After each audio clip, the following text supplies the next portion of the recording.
Hello everyone, good morning. So, a day in my life as a full-time content creator and a full-time mom. So, kailangan na to magbuhat og video guys. So, for today's video is magbuhat ta og kuan guys.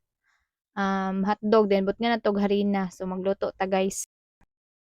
So, ato lang din nang hiwa-hiwaon ng isa ka hotdog guys into 3 pieces.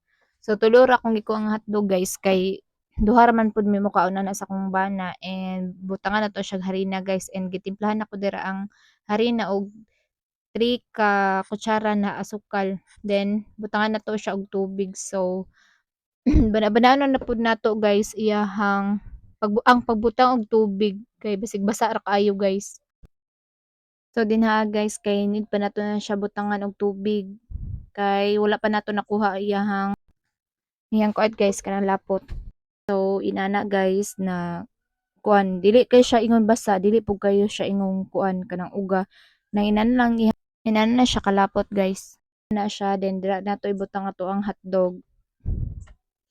And i-rest nato na siya guys 5 minutes. So dira guys 5 minutes ra nako to siya gi-rest and akong gibutang ang hotdog and nagpainit na pud ko diri og oil guys. So ato na siyang ibutang. So gagain na guys ako ditong gi-coat siya sa harina nga naay asukal gamay.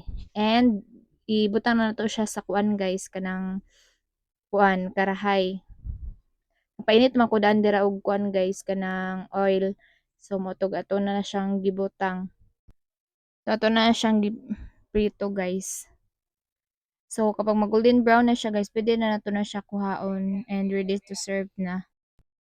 So, mauna ni siya ang atong naluto guys. So, ready to serve na siya. Pwede na nato ni siya kaunon.